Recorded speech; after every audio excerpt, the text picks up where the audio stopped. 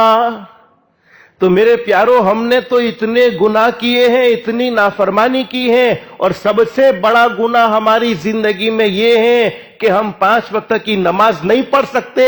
اللہ کے عذاب کو دعوت دینے کا کام تو ہم روزانہ کرتے ہیں۔ یہ تو ہمارے آقا تاجدار مدینہ محمد الرسول اللہ صلی اللہ علیہ وسلم کے آنسوؤں کا صدقہ ہے کہ اللہ نے ہمیں عذاب سے محفوظ رکھا ہے، ورنہ وہ ہمارے گناہوں کو دیکھ لے پانی کا ایک گھونٹ بھی منہ تک نہیں پہنچ سکتا ہے۔ لیکن میں اصل بات آپ کو کہہ رہا تھا، اللہ ناراض ہوتے ہیں تو روزی سے محروم نہیں کرتے۔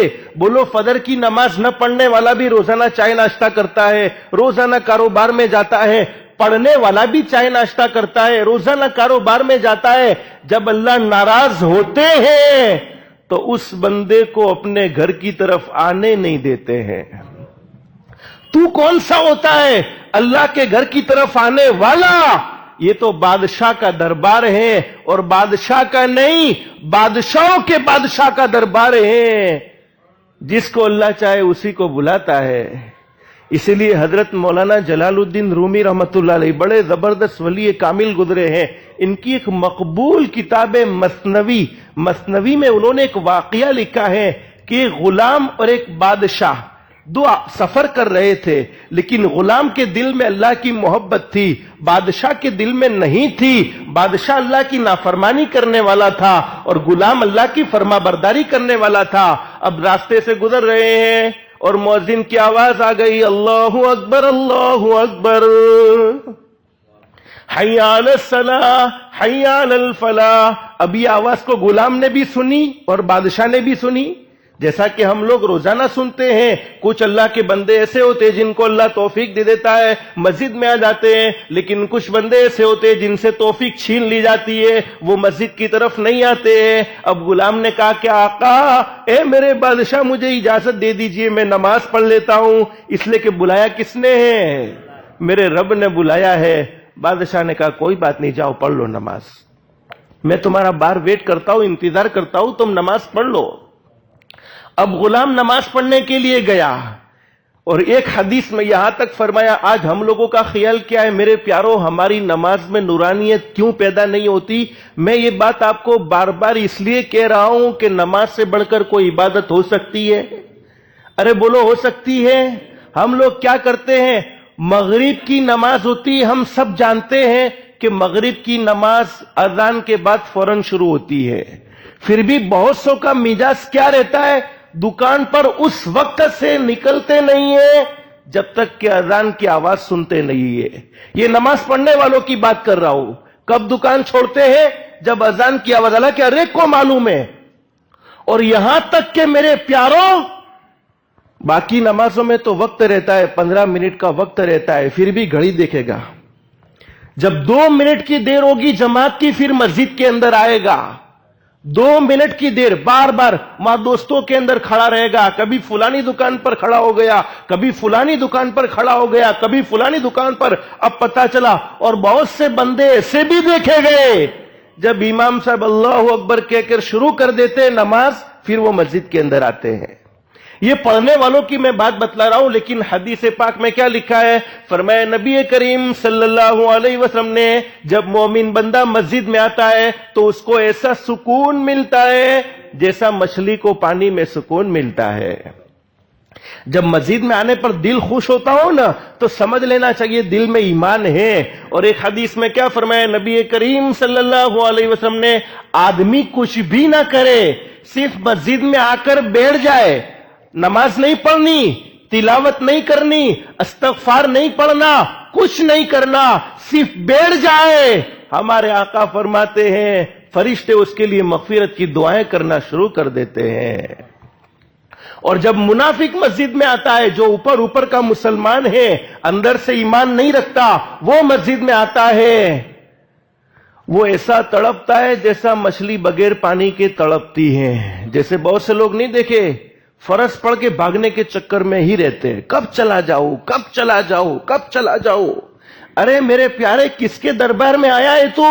اللہ کے دربار میں آیا ہے. کسی بادشاہ کی دعوت پر گیا ہوتا, کسی وزیر کی دعوت پر گیا ہوتا تو بھاگنے کے چکر میں نہ رہتا, ادب سے بیٹھتا, احترام سے بیٹھتا. تو میرے پیارو, یہ مسجد تو اللہ کا گھر ہے. قرآن کہتا ہے اس بات کو, وَأَنَّ الْمَسَاجِدَ لِلَّهِ فَلَا تَدْعُوا مَعَ اللَّهِ أَحَدًا. یہ مسجد تو اللہ کا گھر ہے. تو جب اللہ کا گھر ہے تو بلانے والا بھی کون ہو سکتا ہے؟ اللہ ہی ہو سکتا ہے. تو میں کیا قصہ بیان کر رہا تھا, حضرت مولانا جلال الدین رومی رحمت اللہ علیہ فرماتے, وہ غلام مسجد کے اندر چلا گیا. اب اس کو تو اللہ سے محبت تھی, نماز سے فارغ ہونے کے بعد بھاگنے کے چکر میں تو تھا نہیں, بلکہ اللہ کی عبادت میں مشغول ہے. اب بہت دیر گزر گئی, بادشاہ باہر سے آواز دیتا ہے, اے غلام کب باہر آئے گا؟ ارے باہر آ جانے, میں کب سے تیرا انتظار کرتا ہوں. ارے سارے مقتدی نماز پڑھ کر نکل گئے, لیکن تو ابھی تک مسجد سے باہر آتا نہیں ہے. تو غلام کیا کہتا ہے, بادشاہ اپنے آقا کو کہتا ہے, آقا مجھے آنے نہیں دیتا. کیا کہتا ہے, مجھے آنے نہیں دیتا. اب بادشاہ چوک گیا کہ میں اس کا آقا ہوں, میرے سوا اس کا سیٹھ کون ہے, اس کا مالک کون ہے, اس کا بادشاہ کون ہے. تو پھر بادشاہ نے باہر سے پوچھا کہ اے غلام, تو میرا غلام ہے, تجھے کون آنے نہیں دیتا ہے؟ فرمایا, جو تجھے اندر آنے نہیں دیتا ہے وہ مجھے باہر آنے نہیں دیتا ہے. تو میرے پیارو, مسجد کے اندر آنا یہ اللہ کی طرف سے ہوتا ہے. میرے پیارو, اب کب اللہ سے معافی مانگنے والے بنو گے؟ کب نماز کے پابند بنو گے؟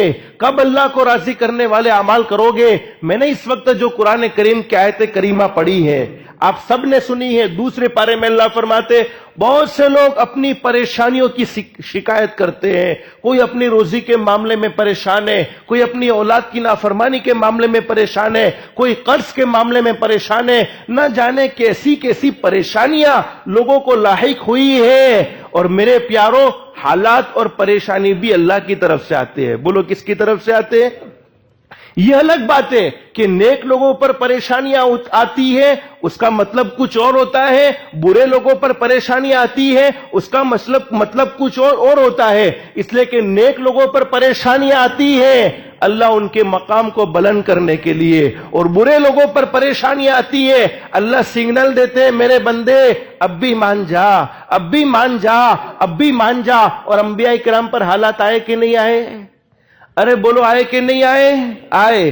اور تمام نبیوں کے سردار, بلکہ تمام کائنات کے سردار حضرت محمد الرسول اللہ صلی اللہ علیہ وسلم فرماتے ہیں, اس دنیا میں جتنا مجھے پریشان کیا گیا, جتنے حالات مجھ پر آئے ہیں, ایمان کی وجہ سے اتنے کسی اور پر نہیں آئے ہیں.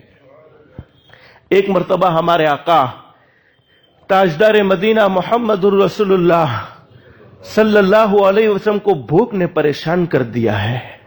حدیث کے بیان کرنے والے صحابی ہیں حضرت ابو ہریرہ رضی اللہ تعالیٰ عنہ. بھوک نے پریشان کر دیا ہے ہمارے آقا کو, اور اس قدر ہمارے نبی کو بھوک لگی ہے کہ آپ کے اندر بیٹھنے کی طاقت نہیں ہے. اندازہ لگاؤ اللہ نے ہمیں کتنی نعمتیں کھلائی ہیں, لیکن یہ شہنشاہ کائنات کا عالم دیکھو. حضرت ابو ہریرہ رضی اللہ تعالیٰ عنہ فرماتے, نبی کریم صلی اللہ علیہ وسلم کے اندر بیٹھنے کی طاقت نہیں تھی, آپ لیٹ گئے. اور بھوک کی کیفیت یہ ہے کہ سرکار مدینہ حضرت محمد الرسول اللہ صلی اللہ علیہ وسلم بھوک کی وجہ سے بڑے پریشان ہیں. کوئی ہمارے آقا کے بھوک کے تذکرے کو سن کر یہ مطلب نہ نکالے کہ ہمارے نبی غریب تھے. ہمارے نبی تو امیروں کے امیر تھے. بولو ہمارے نبی امیر تھے کہ نہیں؟ ایک مرتبہ نبی کریم صلی اللہ علیہ وسلم بھوک کی وجہ سے پریشان ہیں. حضرت عائشہ صدیقہ رضی اللہ تعالیٰ نے فرمایا, میرے محبوب کب تک پریشانیوں کو برداشت کرتے چلے جاؤ گے, کب تک دکھوں کو برداشت کرتے چلے جاؤ گے؟ اب تو اللہ سے روزی مانگ لو, اللہ ہر ایک کو روزی دیتا ہے, آپ کو بھی روزی دے دے گا. اور ہمارے نبی کو اللہ نے روزی دی تھی کہ نہیں دی تھی؟ اللہ ہر ایک کو مدینے کی زیارت نصیب فرما دے, کہہ دو آمین. اللہ ہر ایک کو روزے رسول اللہ صلی اللہ علیہ وسلم کی زیارت نصیب فرما دے. آپ مدینے میں جاؤ گے, مدینے میں احد پہاڑ کو دیکھو گے. احد پہاڑ کی سائز کیا ہے؟ ہمارے نبی حضرت محمد الرسول اللہ صلی اللہ علیہ وسلم سے اللہ نے فرمایا, میرے محبوب اگر آپ چاہے تو یہ احد کا پہاڑ آپ کے لیے سونے کا بنا دیا جائے. اور صرف اتنا ہی نہیں بلکہ یہ پہاڑ بھی جہاں جہاں آپ جائیں گے آپ کے ساتھ چلتا رہے گا.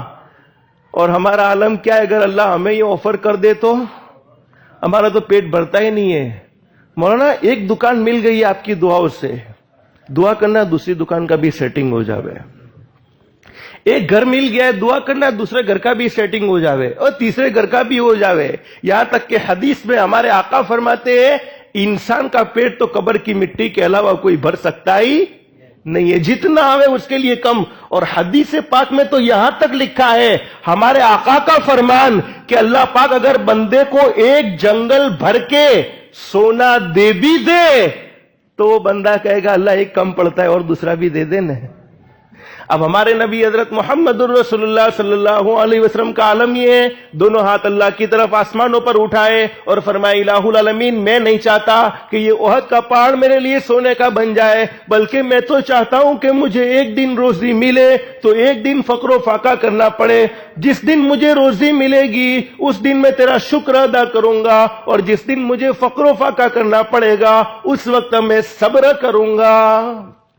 امت کا خیال رکھا ہے, شکر کر کے میری امت کے مالداروں کو سبق سکھلاؤں گا اور صبر کر کے میری امت کے غریبوں کو سبق سکھلاؤں گا. تو میرے پیارے دوستوں میں اصل واقعہ بیان کر رہا تھا, اللہ کے نبی بھوک کی وجہ سے بڑے پریشان ہیں. حضرت ابو ہریرہ رضی اللہ تعالیٰ عنہ فرماتے ہیں آپ کے اندر بیٹھنے کی طاقت نہیں ہے, آپ کے اندر چلنے کی طاقت نہیں ہے. ایک صحابی آئے اور ہمارے نبی کی یہ کیفیت کو دیکھ لیا. میرے پیارے دوستو صحابی کو برداشت ہوا ہوگا, اللہ کے نبی سے پوچھا اللہ کے نبی کیا حال ہے؟ ہمارے آقا نے فرمایا میرے صحابی بھوک نے مجھے پریشان کر دیا ہے, بھوک نے تنگ کر دیا ہے. اب صحابی سے برداشت نہیں ہوا, صحابی اپنے گھر پر نہیں گئے, حدیث پاک میں لکھا بازار میں گئے اور بازار میں جا کر مزدوری کی, کسی کے کنویں سے کچھ ڈول پانی کے نکالے اور وہ ڈولوں کے نکالنے کے بدلے میں کچھ کھجوریں ملی, وہ کھجوریں لا کر ہمارے آقا حضرت محمد الرسول اللہ صلی اللہ علیہ وسلم کے سامنے پیش کر دی. میرے پیاروں صحابی کے گھر میں کھانا ہوگا؟ ارے بولو کھانا ہوتا تو پہلے اپنے گھر کھانا لینے جاتے کہ نہیں جاتے؟ کیوں بازار میں گئے تھے؟ گھر میں کھانے کو کچھ نہیں تھا. اب مزدوری کر کے آقائے دو جہاں حضرت محمد الرسول اللہ صلی اللہ علیہ وسلم کے سامنے کچھ کھجوریں پیش کی ہیں. ہمارے نبی نے وہ غریب صحابی کی کھجوروں کو قبول فرمایا اور فرمایا میرے صحابی مجھے معلوم ہوتا ہے کہ یہ کام تم نے میری محبت میں کیا ہے. بولو محبت میں ہی تو کیا تھا. لیکن ہمارے آقا نے کیا فرمایا؟ قسم کھا کر فرمایا آپ سے بڑھ کر دنیا میں کوئی سچا انسان نہیں ہو سکتا, آپ کو قسم کھانے کی ضرورت نہیں ہے, لیکن قسم کھا کر فرمایا اللہ کی قسم مجھ سے محبت کرنے والوں کی طرف پریشانیاں اس تیزی سے آتی ہیں جیسے پہاڑ کی چوٹی سے کوئی زمین پر نیچے گرتا ہے. تو نیک لوگوں پر حالات آوے تو اس کا مطلب یہ نہیں ہوتا کہ اللہ ناراض ہے, بلکہ اللہ سے اور قریب ہو چکے ہیں, اللہ سے اور قریب ہو چکے. مجھے میرے پیاروں بس ایک حدیث بیان کر کے بات ختم کرنی, اللہ ہم سب کو عمل کی توفیق نصیب فرمائے. میرے پیاروں آج ہم پر حالات آئے, بولو آئے کہ نہیں آئے؟ ارے بولو آئے نا حالات. آپ خوش ہو اندر سے نہیں خوش؟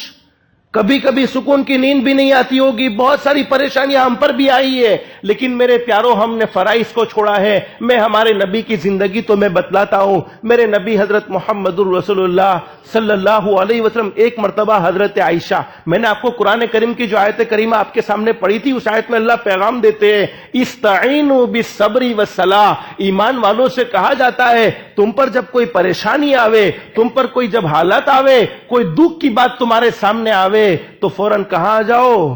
بولو مسجد میں آ جاؤ. کہاں جاؤ؟ نماز کی طرف آ جاؤ, نماز سے اللہ کی مدد حاصل کرو, جیسا کہ صحابہ کرام نے حاصل کی تھی. ایک مرتبہ ہمارے نبی حضرت محمد الرسول اللہ صلی اللہ علیہ وسلم اپنے گھر پر آئے, حضرت عائشہ صدیقہ رضی اللہ تعالیٰ عنہا کے گھر پر آئے. چونکہ آپ کی مختلف بیویاں تھی اور ہمارے نبی حضرت محمد الرسول اللہ صلی اللہ علیہ وسلم نے رات کو آ کر حضرت عائشہ سے فرمایا, رات کا وقت تھا عائشہ بھوک بڑی شدت کی لگی ہے, کھانا کچھ ہو تو دے دو.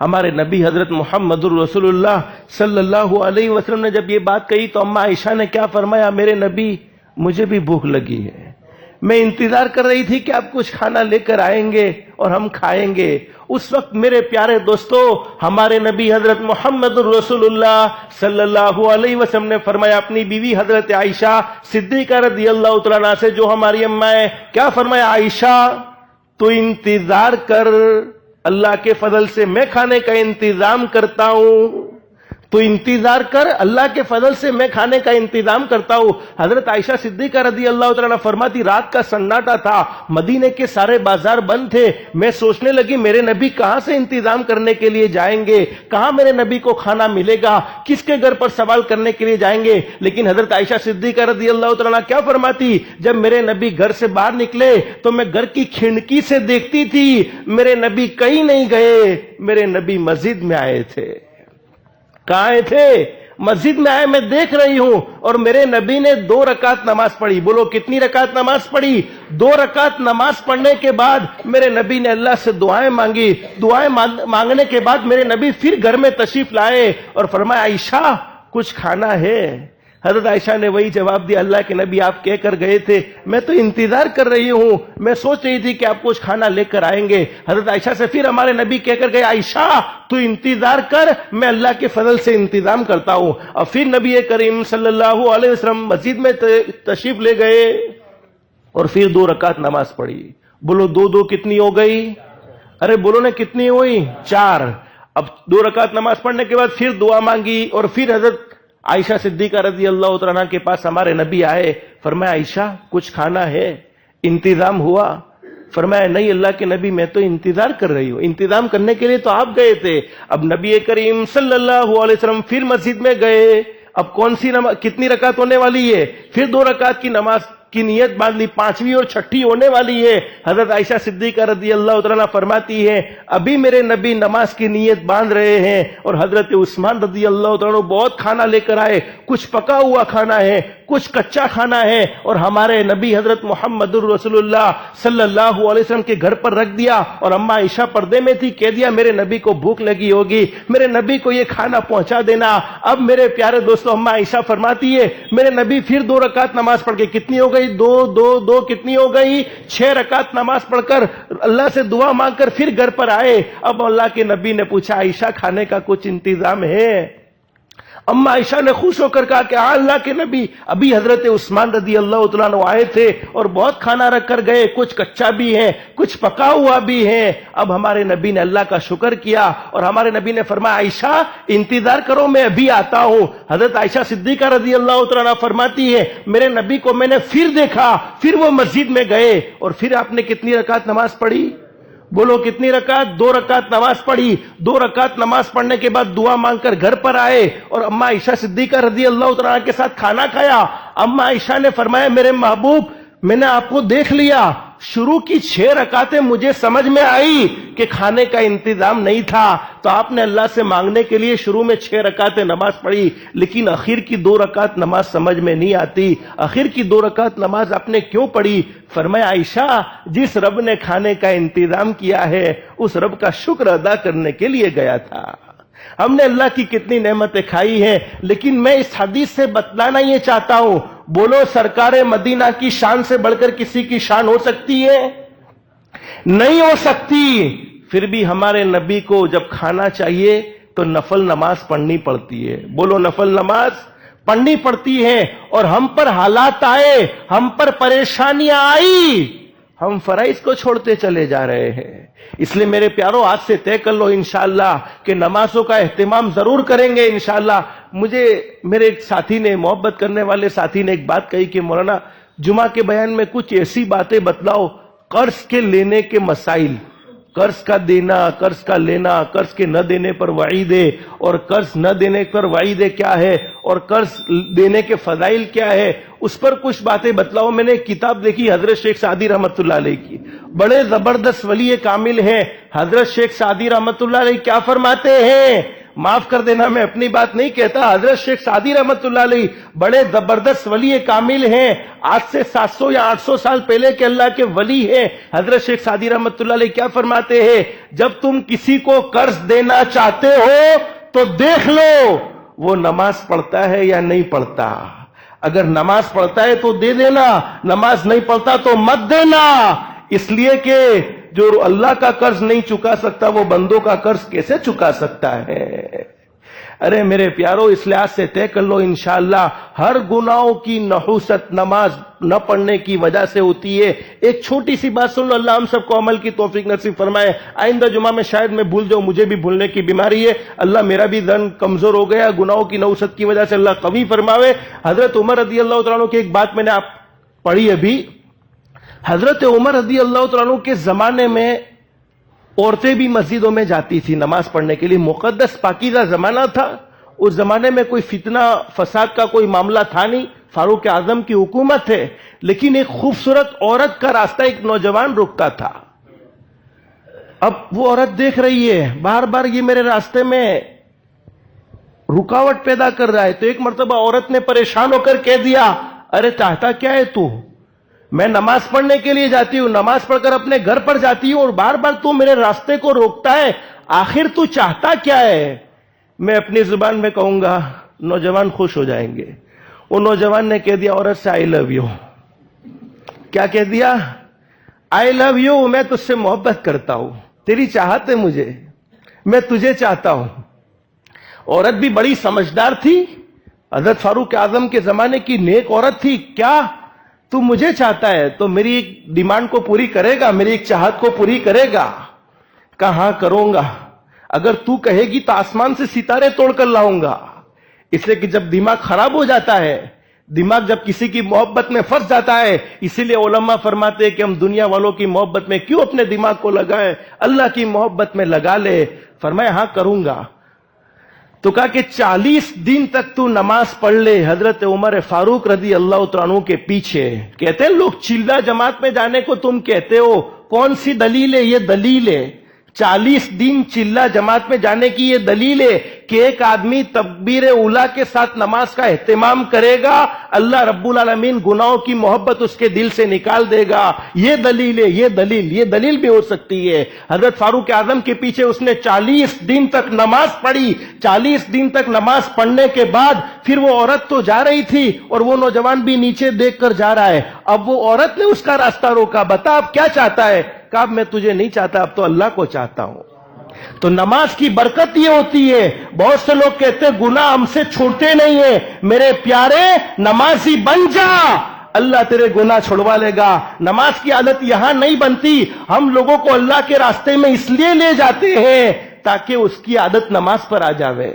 گھر پر نماز پڑھنا مشکل ہوتا ہے، چلا جا جماعت کے اندر، چلا جا اللہ کے راستے میں تاکہ تو نماز کا اہتمام کرنے والا بن جائے۔ اور حدیث میں نہیں، جو 40 دن تک تکبیر اولیٰ کے ساتھ نماز کا اہتمام کرے گا اللہ اس کو 2 پروانے دیتے ہیں، ایک نفاق سے بری ہونے کا مطلب علماء یہ فرماتے ہیں قسم کھا کر کہا جا سکتا ہے وہ دنیا سے ایمان کی حالت میں جائے گا، اس کی موت ایمان کی حالت پر آئے گی۔ اللہ ہم سب کو نمازوں کا اہتمام کی توفیق نصیب فرمائے۔ جمعہ کا مبارک دن ہے، ہمارے نبی حضرت محمد الرسول اللہ صلی اللہ علیہ وسلم کے احسانات بھی زیادہ ہے، جتنا بھی درود پاک کی کثرت ہو سکے درود پاک کی بھی کثرت کرتے رہیں گے انشاءاللہ۔ اللہ ہم سب کو کہنے سننے سے زیادہ عمل کی توفیق نصیب فرمائے۔ وآخر دعوانا ان الحمدللہ رب العالمین۔